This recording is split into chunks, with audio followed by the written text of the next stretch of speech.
This episode is brought to you by Progressive Insurance. You chose to hit play on this podcast today. Smart choice. Progressive loves to help people make smart choices. That's why they offer a tool called Auto Quote Explorer that allows you to compare your Progressive car insurance quote with rates from other companies. So you save time on the research and can enjoy savings when you choose the best rate for you. Give it a try after this episode at progressive.com. Progressive Casualty Insurance Company and Affiliates. Not available in all states or situations. Prices vary based on how you buy. What's up, fans? Our partners here at BetOnline continue to be the number one source for all your betting needs and sports info. Find all the latest odds, news, sports developments, including this year's NBA Finals, NHL Hockey Conference Finals, Major League Baseball, and the latest fighting news, even next season's early NFL futures. Head to the website or use your mobile device to sign up today to receive your 50% welcome bonus on your first deposit.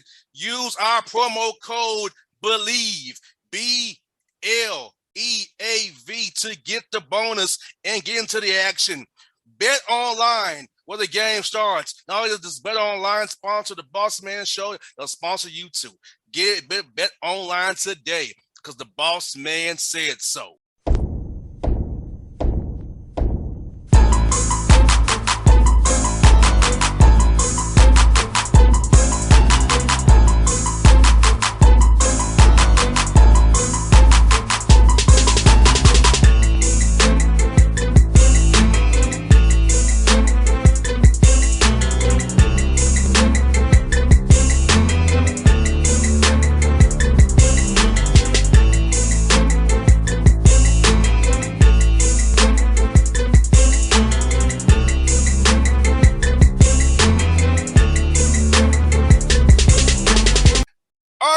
Back on the Bossman Show, going to D.C. to George Washington to new head coach Chris Caputo on the Bossman Show in his office, looking spry over there. Coach, how you doing, brother?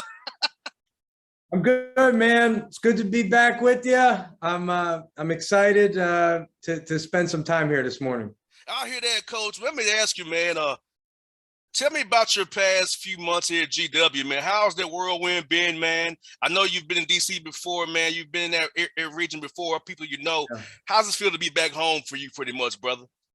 Yeah, it's great. I told people when I'm from New York originally, but I lived here, for 9 years, 9 seasons at George Mason. And when I left, I thought, well, I'll never be anywhere in coaching 9 years. That's a long time. And then I went to Miami.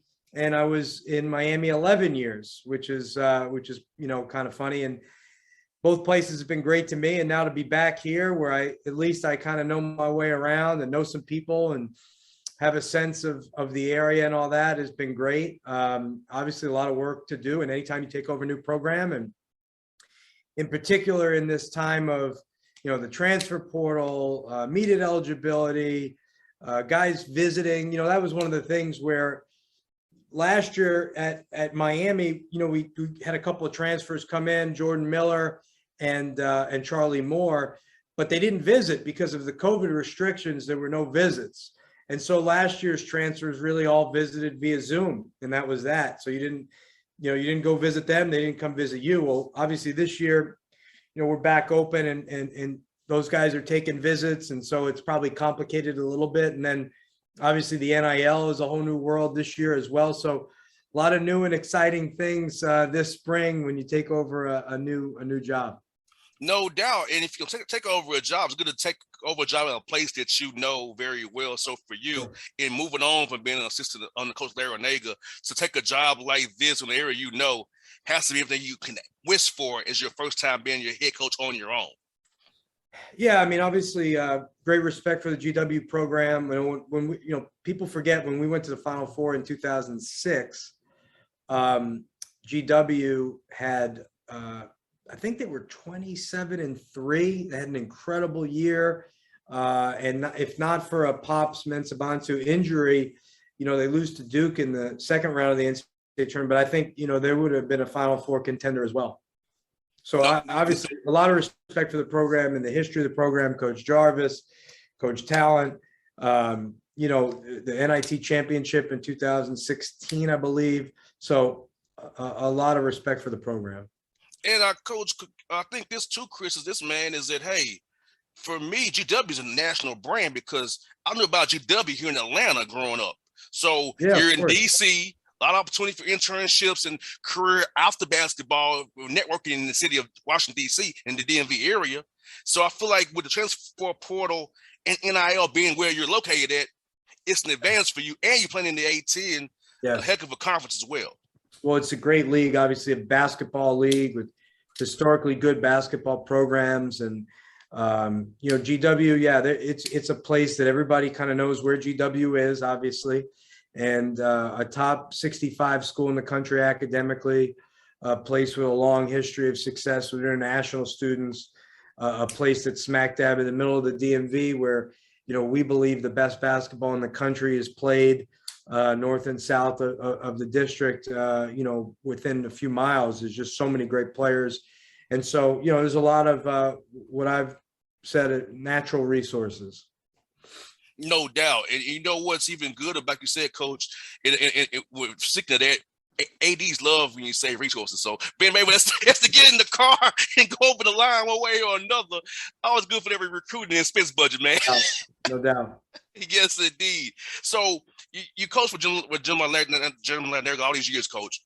Talk about him preparing you to be in this role as a head coach and what he did for his assistant coaches to let you all grow in the role and take responsibility so you all can branch out like Michael Huger did and yourself did. Yeah, I mean, it's, on my staff, just in our time, at Miami, we had Michael Huger, obviously the head coach of Bowling Green, Eric Conkle is the head coach of Tulsa now. Bill Courtney's back at Miami. Bill was the head coach of Cornell. James Johnson was with us. He had been the head coach of Virginia Tech. Both those guys had worked for Coach prior to that.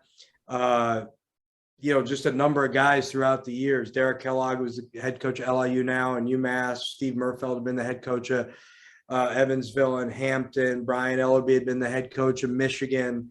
Mike Gillian, the head coach of Longwood. Scott Cherry, the head coach of High Point. So a lot of guys, particularly for a coach that, hadn't been at the Power 5 level until the last 11 years of his careers, have really been able to groom head coaches. And so I just think letting you inside every piece of the program, you're involved in, and you learn to try to think about, how he views things and what he's thinking about. So you really couldn't have had a better mentor as it relates to that. No doubt. And for you, how has it been in seeing your guys on the court here in workouts, man? And I feel like this time of year, guys are trying to get better, develop themselves. Also, you put yourself in the potential, since you're a new coach there, you have to put some stuff for the team in as well. But how has it been getting guys on the court, man, sitting inside, even in that gym and knowing that, hey, we push towards this goal of getting ready to come the fall here? Yeah, I really like our group. Guys that I think are very, very motivated to have success. The prior staff deserves credit for, recruiting some really good players who also really good people. And I've really enjoyed every moment of being with them in the gym. So it's been fun there. No doubt. And Coach, for that, how much are you all doing for us trying to put them on a development plan? I know some guys do that with development plans when they get to take over a job, but you're trying to see what they have. We're just trying to kind of pick and choose where you want to jump in there and help them now. Yeah, we've been pretty, that's kind of what we did at Miami, but I would say a pretty in-depth development plan. We call them growth plans. We show everybody theirs, in April, and now we're sort of, down the path of trying to execute and have a great summer with them now. No doubt, man. And you know what? I want to ask you this, man. For the listeners out here looking forward to seeing you this year, who are some key guys we should look for on your roster you think is going to really contribute big for you guys? Well, we have returning players that have had some success. James Bishop was an all-conference player, transfer from LSU, who's from Baltimore. James is a really talented scorer, a guy who can play both guard positions, extremely hard worker. I think a guy who's going to have a great year. Brendan Adams, a transfer from UConn, also a Baltimore guy, his brother. You guys know because he played in Atlanta for the Hawks, Jalen Adams. Brendan's been a great leader for us, and I think is a guy who's going to maybe have the best year of his career. And then Ricky Lindo is another DC guy, went to Maryland. Again, another guy who I believe will have a career year. So, those three guys are sort of the most productive returning players and guys that we think will have monster years. Now, for you, Coach, I'm asking you, man, how much has the game changed for you since a player at Westfield State, man? How much has the game changed, in your opinion, being it from a player now to a coach? Yeah, well, I think for me, it's changed tremendously, in terms of, I guess the business side of it has changed, right? The social media has really changed. The internet has changed so much of the game, and the ability to watch games on your phone and things like that are incredible. I remember people saying that, maybe 15 years ago, and I'm thinking to myself, really? And it's unbelievable now that can happen. And then, I think the other side of it is, the skill, the game is athletic, it's fast, but it's so skillful. You used to talk about having a stretch 4-man. Now every 4-man shoots threes, right? And now it's all about having a stretch 5-man and positionless basketball. And, there are things that don't change, right? I mean, the game evolves and changes, but the things that don't change are, usually the team that plays the hardest and takes the best shots will win. And so that's what we got to strive to do. But certainly stylistically, the game has changed.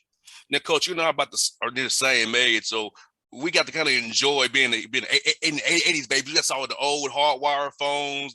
We got kind of the best of the old and the new. We can kind of adapt to it being the age we are. But it's kind of funny seeing all this highlight stuff we saw when we was children are now obsolete and gone. I remember, I went to Archbishop Malloy, played for the legendary Jack Curran and Kenny Anderson, who's a friend of mine, who's a bit older than me, but he's a great guy. And obviously he's probably the greatest high school guard maybe of all time. And I just remember, like, when Kenny Anderson's name was in Sports Illustrated, the magazine, about something, like when his name was in print, when he was in high school in the magazine, that was like a big deal, if you think about it back in the day. Right. And now it's like, if a guy can make 2 free throws in a row, he's got a YouTube channel and a Twitter fan account. And it's like, it's pretty funny, the way it's changed. No doubt, man. And you have a great staff. I see you similar with Brandon, Dwayne, and Zach. That was the on-court guys, and Cooper, Eric, and Lamont on the back-end operational side. Talk about the strong staff that you brought together and what those guys will be bringing to your program here going forward, man. Yeah, I mean, I really excited about the group. Obviously Brendan Strong is from DC. He's a guy that is very well known. Worked for Team Takeover for many years. Was in the A-10 at St. Joe's, so he's got a great understanding of not only the area but the league. Dwayne played in the league, was at St. Joe's as a player when they were #1 in the country, and so playing for Bob Hurley Sr., playing for Coach Martelli at St. Joe's, and having a lot of success as a player in the league was, I think, important to the staff. Zach has been a guy I've known for a long time, who's really grinded and worked his way into the business. And is very, very, very well respected within the business as a tactician and a hard worker and an evaluator of talent. Eric and Lamont were with me at Miami. Lamont's a DC guy, a Division I player at UNC Wilmington. Was a great role model for our players. Eric was with us, but then also in the NBA with the Sacramento Kings, so he can give a perspective from the NBA side. And then Cooper, having been a really good player at Kenyon College, a high academic school, which we are here, and then working for the Hoop Group, and then working at Brown, sort of mixing all those things, I think is a really good fit. So I'm really happy with the staff. As I've told people, I might screw a lot of other things up, but I don't think I screwed the staff up. Hey, heck of a staff. Last one for you, Coach. I want to ask you about Atlanta recruiting. When you come in to recruit Atlanta, you have AAU programs that are top flight. High school basketball is top flight, and guys who can really plug and play as freshmen. Talk about the development of the Atlanta basketball scene and the quality of the players and talent of coaching these young men coming up the ranks. Well, I think what's incredible is just obviously with the population growth there is you find a lot of people from all over the country, originally that are now living in Atlanta. And where it used to be, sort of a southern town, and the players really were in the SEC, wound up going to the SEC and and maybe some of the schools in the ACC, Georgia Tech or Clemson or what have you. I mean, now, you have players from Atlanta, going all over the country, mostly because of their roots outside of Atlanta as well, and so they're willing to, maybe leave the Southeast a little bit more often. And the other thing I think that you find is, man, there's some tremendous academic prospects there, guys who are great students, going to some of the top academic schools all across the country. So for us, we're going to be monitoring, the talent in Atlanta, not just because it's a great city with a lot of good players, but also I think you're starting to see that there's great students there as well. No doubt. Coach, look forward to when you and your staff come to town. Hit me up. I love to see you all down here and show you all the good time as well, man. I'll see you in Cartersville. I'm sure I'll be in Cartersville. Yes, Lake Point. Yes, Lake Point for indeed. Yes, I'll be there. And I'll be the Peach Jam too in Augusta. So I'll be both places, brother. All right, man. Great seeing you again. See you, brother. Y'all be safe, man. Yep, you too. All right. See you, boss, man. See you now. Yep, I'll see you down there for sure. No doubt. And now let me ask you before you go, Coach. Man, let me ask you before you go. Are you all playing any non-conference games close down here or no? Not at this moment. Okay. Yeah. Because what I'm gonna do is when the Hawks play the Wizards, I'll make sure if you all in town, I'll come see you all play for sure. Yeah, for sure. Come up.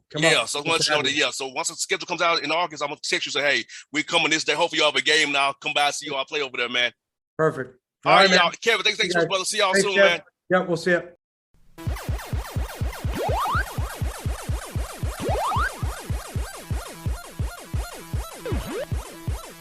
What's up, fans? Our partners here at Bet Online continue to be the #1 source for all your betting needs and sports info.